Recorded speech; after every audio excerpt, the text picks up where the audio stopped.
Bone, an amazing physiological combination of unique properties. It is rigid yet flexible, lightweight, yet sturdy enough to support the body. From the time of Hippocrates, bone has been known for its potential for regeneration and repair. It is this extraordinary regenerative ability that has led doctors and researchers alike to study its properties, all in an effort to improve and accelerate bone healing. As early as 1889, surgeon Nicholas Sen reported using demineralized bone as a vehicle for the delivery of antiseptics in the treatment of osteomyelitis and certain bone deformities. In 1945, Pierre Lacroix proposed that a hypothetical substance in bone was responsible for initiating bone growth. But it was not until 1965 that Dr. Marshall Urist discovered proteins trapped within the bone matrix were responsible for initiating new bone formation. He coined this phenomena autoinduction, now known as osteoinduction, and named these proteins bone morphogenic proteins. Today, research into bone regeneration and repair is alive and well. With continuous and exciting advances, Lifenet Health is proud to be a leader in this research with more than 40 patents and technological advances like PAD that maximizes osteoinductivity in demineralized bone graft products. Bone formation and remodeling is a continuous physiological process which involves a structural matrix, specific biological stimulants, and stem cells. Physiologically, new bone is induced to form when osteoclasts, cells that demineralize or remove the minerals that make up the bone matrix, remove enough of the matrix to expose the bone morphogenic proteins and other bone growth promoting growth factors. Bone morphogenic proteins trapped within the matrix are capable of inducing stem cells to differentiate into osteoblasts, cells responsible for new bone formation.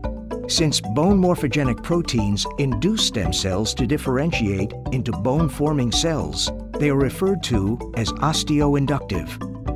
Today, technological advances make it possible to reproduce the body's natural demineralization process, allowing for the creation of osteoinductive medical products.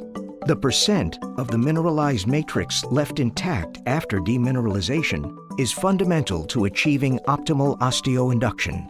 When the bone matrix is over-demineralized, acid used during the process denatures or removes the growth factors trapped within it. This results in lower levels of active growth factors and proteins, and therefore lower osteoinductive potential. If tissue is under-demineralized, growth factors trapped within the matrix are not fully exposed, and as such, are less capable of interacting with surrounding cells to rapidly initiate bone formation. Here, we see under-demineralized bone. This section reveals an abundance of intact matrix, trapping the growth factors beneath. If the growth factors are not unearthed, so to speak, they cannot effectively influence new bone growth. Tissue that is optimally demineralized has an ideal level of residual calcium. This allows for the proper exposure of growth factors and proteins, resulting in optimal osteoinductivity. Published studies have shown restricting demineralization to residual calcium levels between 1 to 4% is necessary to achieve optimal osteoinduction. Lifenet Health holds the patent and proprietary process for tissue demineralization to achieve a residual calcium of 1 to 4%. Therefore, this product is only available from Lifenet Health. To initiate the PAD process, a technician enters the appropriate weight and other associated donor information. Through a proprietary algorithm and nomogram, the PAD system will take care of the rest. Within the chamber, acid is first pulsed into the bone. The acid penetrates the bone matrix, replicating the normal physiological process of the osteoclast eating away the minerals.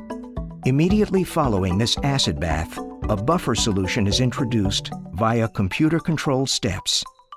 The acid bath buffer sequence continues until the bony wall of minerals is removed, exposing the growth factors beneath. A nomogram calculates the appropriate demineralization level based on the donor bone weight and density. Using this careful computer control, the finished product conforms to a targeted residual calcium level between 1% and 4%. PAD, the future of allograft bioimplant demineralization.